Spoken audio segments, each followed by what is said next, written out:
In this video, I'm going to attempt to teach the fundamentals of calculus in a very short time. So there's three areas of calculus that you want to be familiar with. The first one is limits. Now, limits help you to evaluate a function.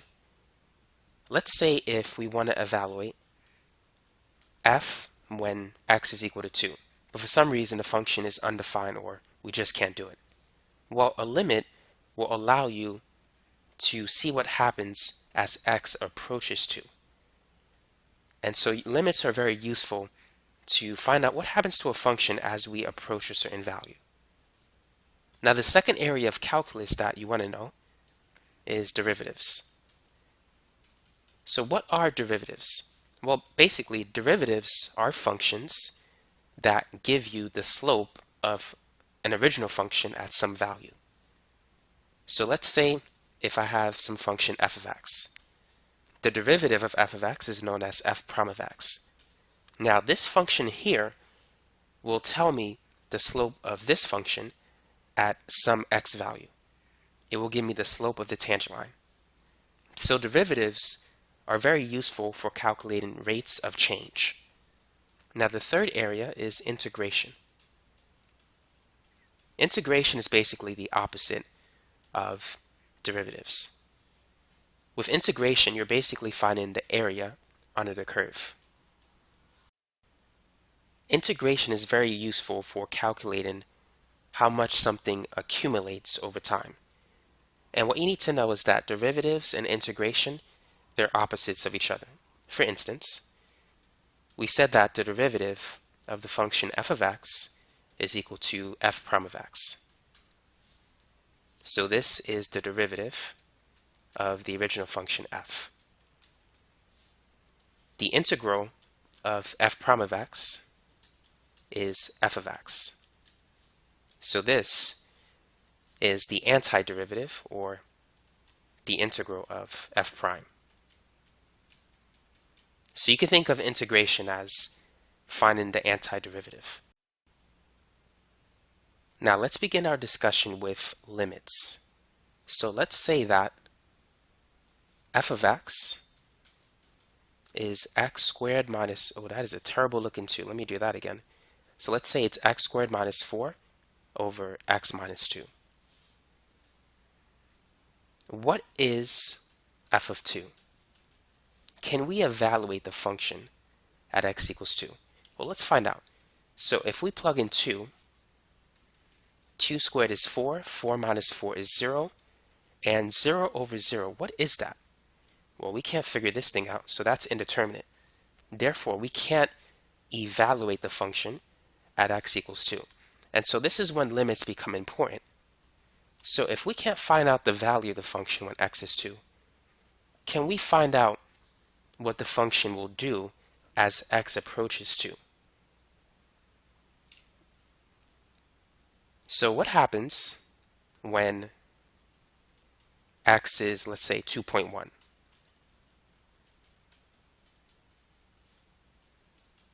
So if we were to plug in 2.1 into the function,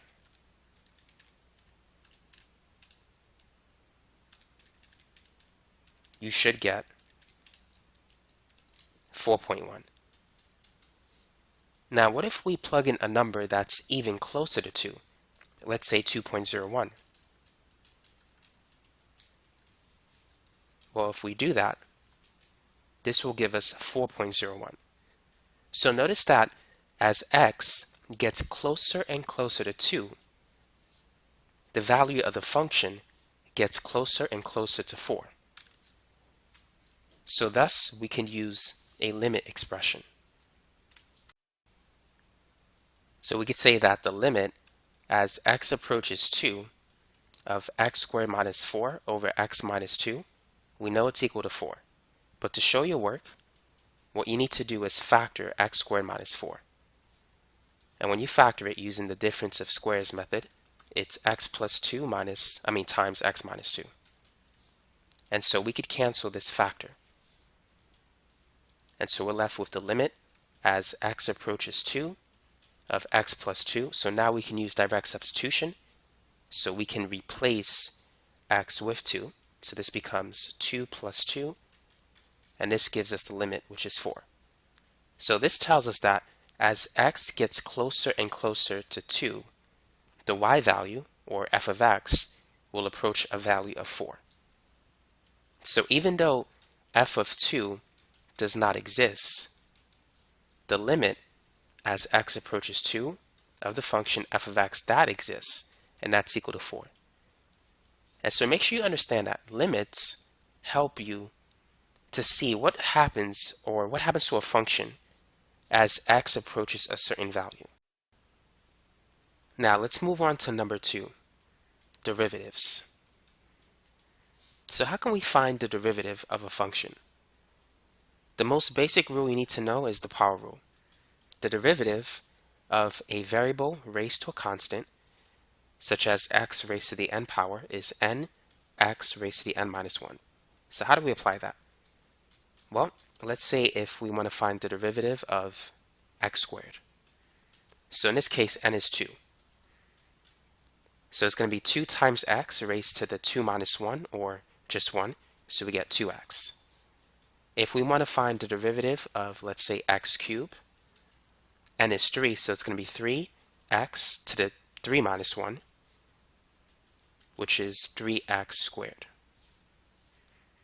Now, if we want to find the derivative of x to the 4th power, it's going to be 4x raised to the 4 minus 1, which is 4x cubed. And so that's a simple process in which you could find the derivative of a function. But now, what does it mean? So we said that the derivative is a function that gives us the slope of the tangent line of some original function.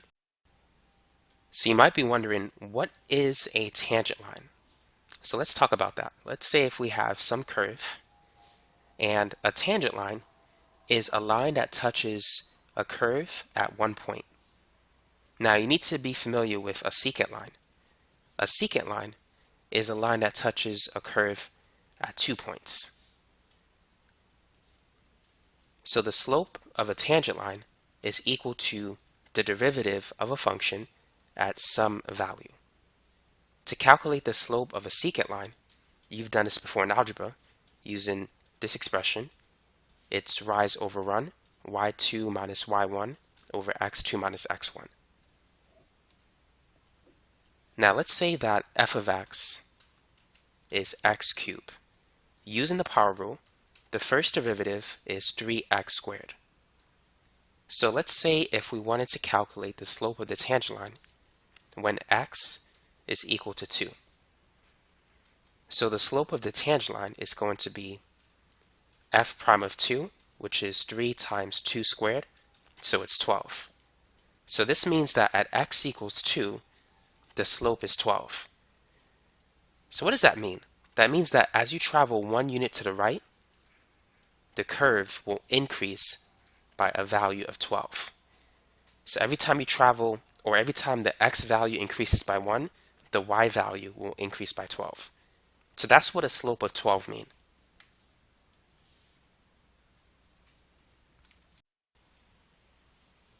Now let's draw a rough sketch of the original function x cubed. Now the graph doesn't have to be perfect, but just good enough for instructional purposes. And just to keep things simple, let's say at this point x is equal to 2. Now granted, the graph is not drawn to scale, so keep that in mind. Now what we're going to do is we're going to estimate the slope of the tangent line using the slope of the secant line. Now to calculate the slope of the secant line, you need to choose 2 points. A point that's to the left of where you want to evaluate the slope of the tangent line, and one that's to the right. So this point is 2. We need to choose 2 points such that the midpoint of those 2 points is equal to 2. So we could use 1 and 3 for an example. We can use 1.9 and 2.1, or we could use 1.99 and 2.01. In each of those cases, 2 is the midpoint. But we're going to see what happens to the slope of the secant line as the 2 points as they get closer and closer to the slope of the tangent line.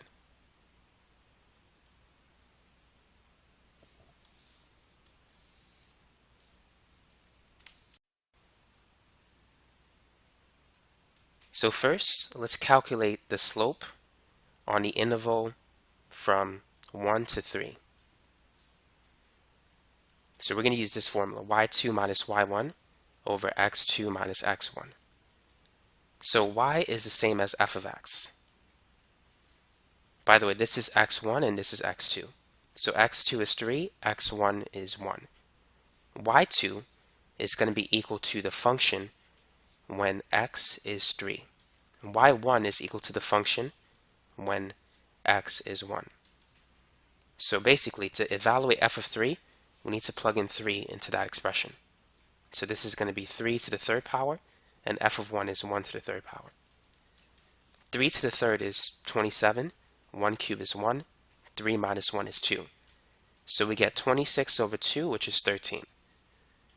So this is not a bad approximation for the slope of the tangent line. As you can see, 12 and 13, they're not too far apart.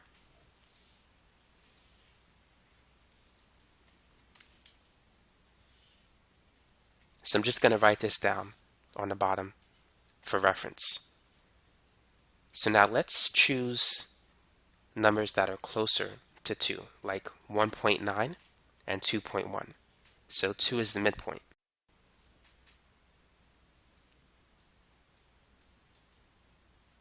So it's going to be f of 2.1 minus f of 1.9 over 2.1 minus 1.9. So let's plug in 2.1 into that expression. So that's going to be 2.1 to the third power minus 1.9 to the third power. 2.1 minus 1.9, that's 0.2.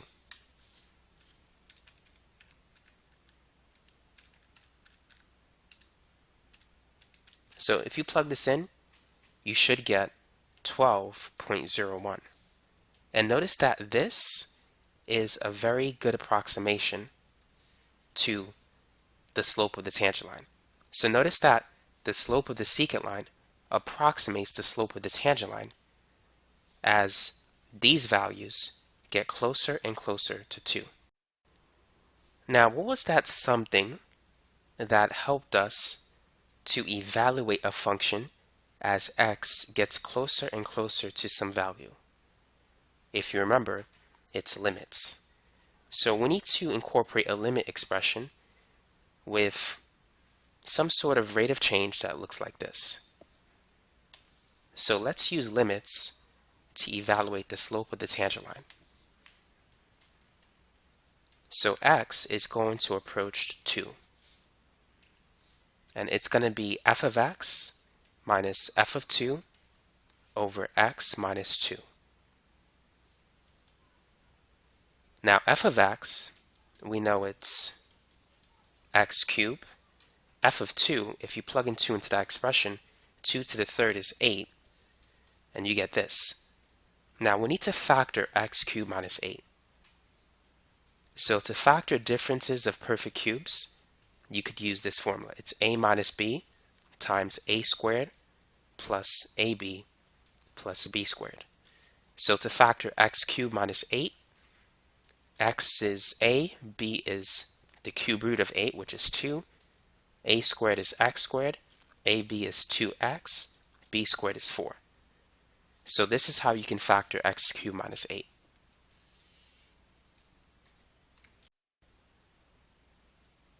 So now we have this. The limit as x goes to 2 of x minus 2 times x squared plus 2x plus 4 over x minus 2. So now these two factors will cancel. And now we can substitute 2 with x. So we have the limit as x approaches 2 of x squared plus 2x plus 4. And so it becomes 2 squared plus 2 times 2 plus 4. 2 squared is 4, 2 times 2 is 4. And if you add 4 3 times, it's the same as taking 4 and multiplying it by 3, which gives you 12.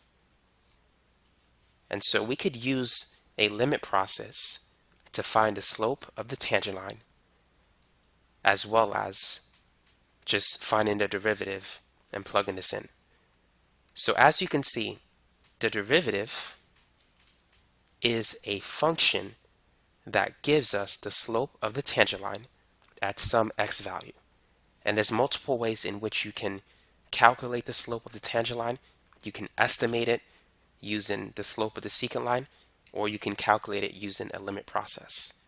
So I wanted to connect limits with derivatives in one video. Now the next area is integration, which is equivalent to anti-differentiation. As we said before, it's the process of finding the antiderivative. Now, if you recall, we said that the derivative of x to the fourth is 4x cubed using the power rule. Well, the integral of 4x cubed should give us x to the fourth. And here's the formula for finding the antiderivative, or the integral. So you're going to add 1 to n and then divide by that result. And you're going to add some constant of integration. The derivative of any constant is 0. So when you integrate, you always have to add a constant to your expression. So this is going to be 4x to the 3 plus 1 divided by 3 plus 1. So that's 4x to the fourth over 4. And let's not forget to add plus c. And so as you can see, we get x to the fourth plus some constant. So integration is the opposite process of differentiation. So you can call it anti-differentiation. Now I want to take a minute to compare derivatives and antiderivatives, or integration, side by side.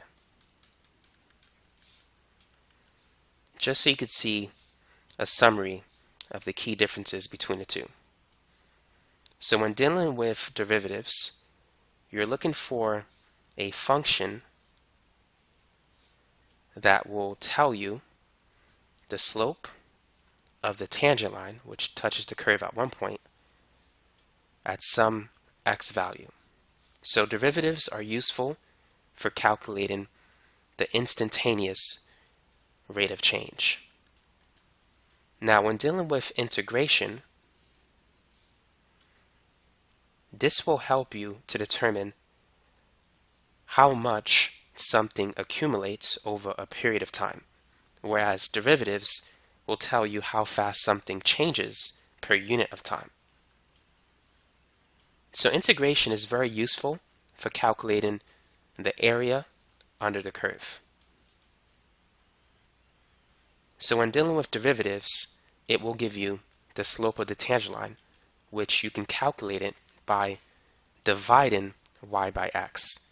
To calculate the area, you need to multiply y by x. So notice the difference. So in its simplest form, when you're differentiating, you're dividing the y values by the x values. Whereas when you're integrating, you're multiplying the y values by the x values. And multiplication and division, they're opposite processes. And that's essentially what you're doing when you're differentiating and integrating. Now, of course, it's a little bit more complicated than that, but that is the gist of it. Let's consider this problem. So we have a function, a of t, which is 0.01 t squared plus 0.5 t plus 100. And this function represents the amount of water in gallons that is inside a tank at any time t, and t is in minutes. So what we need to do is calculate the amount of water at the following times. So when t is 0, when it's 9, 10, 11, and 20. So go ahead and do that when you get a chance. So feel free to pause the video. And so here is our original function. It's 0.01 t squared plus 0.5 t plus 100. So let's go ahead and plug in 0. If we plug in 0, it's going to give us this value, which is 100. Now, if we plug in 9,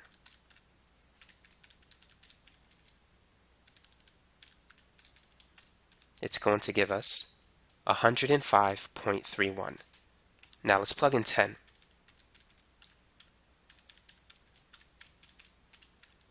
So it's going to be 106. And if we plug in 11,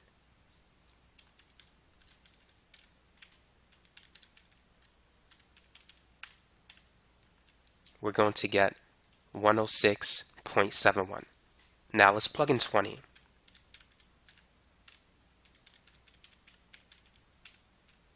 So you should get 114. Now keep in mind, T is in minutes and A of T is in gallons. So let's focus on part B. How fast is the amount of water changing in a tank when T is equal to 10? So do we need to find the derivative or do we need to integrate? How fast is the amount of water changing? Are we dealing with rates of change or accumulation? So because we're dealing with rates of change, we're dealing with derivatives. So let's begin by finding the first derivative, a prime of t. So what is the derivative of t squared? So using the power rule, it's going to be 2t to the 2 minus 1, which is 2t to the first power, or simply 2t. Now what is the derivative of t, or t to the first power? It's going to be 1t raised to the 1 minus 1, which is 1t to the 0. Anything raised to the 0 power is 1. So this is going to be 0.5 times 1. Now what about the derivative of a constant, like 100? The derivative of any constant is 0. If you were to use the power rule, this would be 100 and then times 0, because you need to bring this to the front, and then it's going to be t to the 0 minus 1. 100 times 0, the whole thing is 0. So therefore, the derivative function is going to be a prime of t, which is 0.01 times 2, that's 0.02t plus 0.5. So this is the derivative. It's going to tell us how fast the amount of water is changing in a tank at any time t. So we want to find out how fast it's changing when t is 10. So that's 0.02 times 10 plus 0.5. 0.02 times 10, that's 0.2. And 0.2 plus 0.5, it's 0.7. So this tells us that the amount of water is changing by 0.7 gallons every minute when t is 10. Now, if we were to graph the original function, this value will represent the slope of the tangent line. But how do we know if our answer is correct? Well, one way to determine that is to calculate the slope of the tangent line by approximating it using the slope of the secant line.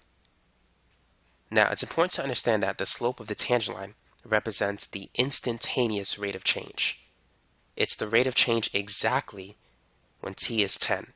That's at 1 point. The slope of the secant line represents the average rate of change, which you can calculate it using 2 points. So to calculate the slope of the secant line, or the average rate of change, our 2 points will be 9 and 11, because 10 is the midpoint of 9 and 11. So remember, to calculate the slope, which is associated with derivatives, you need to divide the y values by the x values. So t would be along the x-axis, a of t would be along the y-axis. So a11 is a y value, and the same is true for a of 9. 11 and 9, those are x values, or t values. So at 11, it's 106.71, and at 9, it's 105.31. 11 minus 9 is 2. So if we were to plug this in to the calculator, this will give us 0.7. And so in this case, the slope of the secant line is the same as the slope of the tangent line. Now, another way in which you could see the answer is by looking at the table. So remember, this is the amount of water that changes every minute. So 0.7 gallons per minute tells us that every minute the amount of water in the tank is increasing by 0.7 gallons. And so looking at the table, going from 9 minutes to 10 minutes, in 1 minute, the increase in the amount of water was 0.69 gallons. And going from 10 to 11, or the next minute, the increase in the amount of water is 0.71 gallons.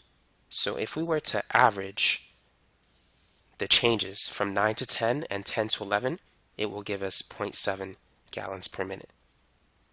And so hopefully this example illustrates how derivatives can be used to calculate an instantaneous rate of change. It can tell you how fast something is changing per unit of time. Now let's work on this problem. The rate of water flowing in a tank can be represented by the function r of t, which is equal to 0.5t plus 20, where r of t represents the number of gallons of water flowing per minute, and t is the time in minutes. So here's the question. How much water will accumulate in the tank from t equals 20 to t equals 100 minutes? So should we use integration or differentiation? Remember, derivatives will help you to find the rate at which something is changing, but integration is the process by which you can determine how much something accumulates over time. And so this is an integration problem. Now we can calculate the net change in the volume of water using a definite integral from a to b of the function r of t dt. The difference between a definite integral and an indefinite integral is that a definite integral have the lower limit and the upper limit, and it gives you a number. Whereas the indefinite integral, which is on the bottom, this gives you a function. It doesn't give you a number. So make sure you understand that key difference between definite integrals and indefinite integrals. So going back to this problem, to calculate how much water will accumulate in a tank in those 80 minutes, we can see that A is 20, that's the lower limit. B is 100. R of t is 0.5t plus 20. So let's go ahead and find the antiderivative of 0.5t and 20. So the antiderivative of t to the first power is going to be t to the second power divided by 2. Just add 1 to the exponent and then divide by that result. Now for 20, you can imagine 20 as being 20 t to the 0. So if you add 1 to 0, you'll get 1 and then divide by that number.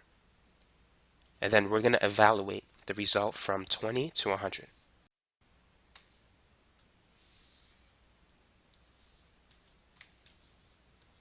So the first thing we're going to do is plug in 100. So it's 0.5 times 100 squared divided by 2 plus 20t, or 20 times 100. And then we're going to plug in 20 into this expression. So it's minus 0.5 times 20 squared divided by 2 plus 20 times 20. So now let's work out the math. 100 squared is 10,000, and 10,000 divided by 2 is 5,000. Half of 5,000 is 2,500. And then 20 times 100 is 2,000. Here we have 20 squared. So 20 times 20 is 400. Divided by 2, that's 200. and then half of 200, that's 100. And here we have 20 times 20, which is 400. So now we have 4,500 minus 500. So the net change should be 4,000. So from t equals 20 to t equals 80, the tank will gain 4,000 gallons of water. Earlier in this video, we said that integration is associated with finding the area under the curve. So what we're going to do is we're going to graph this function. So the y-axis corresponds to r of t, the x-axis is t. Now when t is 0, the y value will be 20. This is the y-intercept. Now the points of interest are 20 and 100. So when t is 20, if you plug it into this expression, 0.5 times 20 is 10, plus 20, that's 30. So we have this point. So r of 20 is 30, and r of 0, let me use a different color, is 20. Now what about r of 100? So 0.5 times 100 is 50 plus 20, that's going to give us 70. So r of 100 is 70. And now we can draw a straight line. So our goal is to calculate the area under the curve from 20 to 100. This area, let me shade it, represents the increase in the volume of water that's already in the tank. It doesn't represent the total amount of water that's in the tank at 100. It simply represents the change in the volume of water in those 80 minutes. So let's calculate the area under the curve. Now using geometry, it's helpful to break this region into a rectangle and a triangle. And so to find the area, we need to multiply the x values by the y values. The area of a rectangle is length times width. So the length is the difference between 100 and 20, which is 80. The unit for this is 80 minutes. And the height of the rectangle is 30. And the unit for that is gallons per minute. So if you multiply minutes by gallons per minute, the unit minutes will cancel, giving you the unit gallons. So 80 times 30. 8 times 3 is 24. And then if we add the 2 zeros, that will give us 2,400. Now let's focus on the triangle. The area of a triangle is 1/2 base times height. In this case, we could say the base is associated with the x-axis, the height is associated with the y-axis. So whenever you're dealing with integration, you're going to be multiplying x by y. When you're dealing with differentiation, you're dividing y by x. Now the base of the triangle is still 80. It's still the difference between 100 and 20. But the height of the triangle is the difference between 70 and 30. So it's 40. Now 80 times 40. 8 times 4 is 32, and if you add the 2 zeros, that's 3,200. But we need to take half of it, because we no longer have a rectangle, we have a triangle, and a triangle is half of a rectangle. So that's why it's a half base times height. So half of 3,200 is 1,600. Thus, if we add 1,600 and 2,400, that's going to give us our answer of 4,000. And so that's how much water was accumulated in the tank in those 80 minutes. It's 4,000 gallons of water. It doesn't represent the total amount of water in the tank, but it represents the change in the volume of the water in the last 80 minutes. So that's basically it for this video. So to review, just remember, limits allow you to evaluate a function when x approaches a certain value. Derivatives are functions that allow you to calculate the instantaneous rate of change of a function at any instant of time. And remember, the instantaneous rate of change is equivalent to the slope of the tangent line at any instant of time. Now you can approximate the slope of the tangent line using the slope of the secant line, which is equivalent to an average rate of change between 2 points. Finally, we have integration, which is a process that allows us to determine how much something accumulates over time. And we can find that value by evaluating the definite integral or by calculating the area under the curve. So these are the three fundamental concepts taught in a typical calculus course. So make sure you understand the basic idea behind limits, derivatives, and integration. And that's basically it for this video. So for those of you who haven't done so already, feel free to subscribe to this channel, and don't forget to click on that notification bell. Now I'm going to post some links in the description section of this video with more problems on limits, derivatives, and integration, so you can get more practice with that. And also check out my new calculus video playlist, because it has specific topics in calc that can help you if you're taking that course. So that's all I got for this video. Thanks again for watching.